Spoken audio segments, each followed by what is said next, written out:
વર્ણિવેશરમણીય દર્શનમ મંદહાસરુચિરાનનામ ભુજમ પૂજિતમ સુરુ નરોત્તમૈર્મુદા ધર્મનંદનમહં વિચિંતયે. અસતોમાં ષડ્ગમય તમસોમાં જ્યોતિર્ગમય મૃત્યુર્મા અમૃતમ ગમય. ઓમ શાંતિ શાંતિ શાંતિ. અસ્મદ્ગુરુ સમારંભામ નાથિયામૂન મધ્યમામ લક્ષ્મી વલ્લભ પર્યંતામ વંદે ગુરુ પરંપરા. આજની જ્ઞાન સભાની અંદર પધારનારા બધા જ ભગવત ભક્તોને વેદાંતાચાર્ય, પુરાણ ઇતિહાસાચાર્ય, એમએ ફિલોસોફી શાસ્ત્રી રાકેશભાઈના હેતપૂર્વક જય સ્વામિનારાયણ. એક ભગવત ભક્તએ મને પ્રશ્ન કર્યો કે શાસ્ત્રીજી, ભગવાન સ્વામિનારાયણ શિક્ષાપત્રીના 92મા શ્લોકની અંદર પોતાના સમસ્ત આશ્રિતોને આજ્ઞા આપતા કહે છે કે અજ્ઞાનાત જ્ઞાનતો વાપી ગુરુવા લઘુપાતકમ ક્વાપી સ્યાત તર્હિ તત્ પ્રાયશ્ચિત્તમ કાર્યમ સશક્તિતઃ. અર્થાત કે ક્યારેક જાણે અથવા અજાણે જો નાનું મોટું પાપ થઈ જાય તો પોતાની શક્તિ પ્રમાણે તે પાપનું પ્રાયશ્ચિત કરવું. આ પ્રમાણેની આજ્ઞા ભગવાન સ્વામિનારાયણે આપેલી છે. અને એ આજ્ઞા મુજબ કદાચ જાણે અજાણે કંઈક પાપ થઈ જાય તો બધા જ લોકો એ પાપનું પ્રાયશ્ચિત કરતા રહેશે.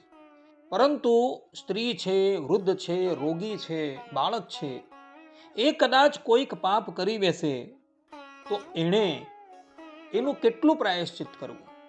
શું એ સંબંધમાં શાસ્ત્રોમાં કોઈક પ્રાવધાન કરવામાં આવેલું છે? ત્યારે અમે કહ્યું કે હા, ધર્મશાસ્ત્રની અંદર તથા સત્સંગી જીવનમાં આ સંબંધમાં પ્રાવધાન કરવામાં આવેલું છે. જેમ કે ધર્મશાસ્ત્રની અંદર કહ્યું છે કે અસિતિર્યસ્ય વર્ષાણી બાલો વ્યાપ્યુ ન ષોડશ પ્રાયશ્ચિત્તાર્ધ મર્હંતી સ્ત્રીઓ રોગીણ એવ ચ. અને તે જ પ્રમાણે ભગવાન સ્વામિનારાયણ સત્સંગી જીવનના 5મા પ્રકરણના 43મા અધ્યાયના 14મા શ્લોકની અંદર કહે છે કે એકાદશાબ્દતો બાલઃ ષોડશાબ્દ વધી સ્વયં પ્રાયશ્ચિત્તાર્થ કુર્વીત વૃદ્ધ રોગી સ્ત્રીયસ્તથા.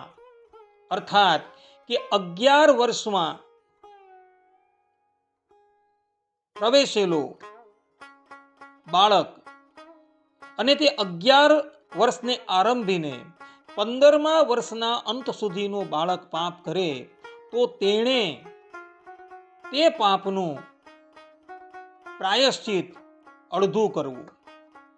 80 વર્ષથી અધિક વર્ષના જે વૃદ્ધ છે, તે રોગી અને સ્ત્રીઓ, તેઓ પણ કદાચ જો પાપ કરી બેસે તો તેણે તે પાપનું અડધું પ્રાયશ્ચિત કરવું.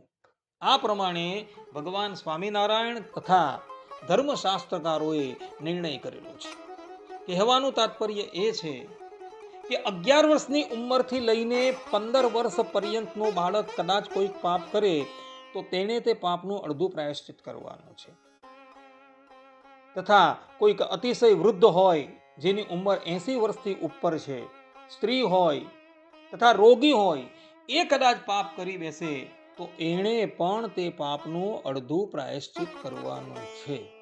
કોઈ વ્યક્તિ એમ કહે કે ભાઈ 11 વર્ષથી નીચેના જે બાળક હોય અને એ કદાચ પાપ કરી બેસે તો તેણે કેટલું પ્રાયશ્ચિત કરવાનું છે? તો એ સંબંધમાં પણ શાસ્ત્રકારોએ નિર્ણય કરેલો છે. અને સત્સંગી જીવનના 5મા પ્રકરણના 43મા અધ્યાયના 12 અને 13મા શ્લોકની અંદર ભગવાન સ્વામિનારાયણ કહે છે કે 5મા વર્ષથી ઉપરની તે 10મા વર્ષની અંત સુધીની અવસ્થામાં વર્તતા બાળકને તો પાપ પ્રસંગ પ્રાપ્ત થતા તેના પાપનું પ્રાયશ્ચિત તે બાળકનો પિતા કે ભ્રાતા કે બીજો કોઈ સુરતજન કરે. 6ઠ્ઠા વર્ષ થકી પૂર્વ વયમાં વર્તતા, એટલે કે 5 વર્ષો નહીં વીતી ગયેલા બાળકને પાપનો પ્રસંગ જ નથી, માટે તેને પ્રાયશ્ચિત કે રાજદંડ નથી. કહેવાનું તાત્પર્ય એ છે કે 6 વર્ષથી લઈને 10 વર્ષ પર્યંતનો બાળક કદાચ કોઈક પાપ કરી બેસે તો એ પાપનું પ્રાયશ્ચિત એના સગા સંબંધીઓએ કરવાનું છે. 5 વર્ષ થી જે અંદરનો છે, જે બાળક અજ્ઞાની છે, જેને કોઈ જ્ઞાન જ નથી, એ કદાચ પાપ કરી બેસે તો એણે એના પાપનું કોઈ પ્રાયશ્ચિત કરવાનું છે જ નહીં. બધા જ લોકો આ વાત જે છે એ આત્મસાત કરી રાખે, અને જ્યારે કદાચ કોઈક જાણે જાણે પાપ થઈ જાય તો એણે આ સંબંધની અંદર શાસ્ત્રોકારોએ જે નિર્ણય કરેલો છે એ નિર્ણય અનુસાર જ પ્રાયશ્ચિત કરવાનું છે.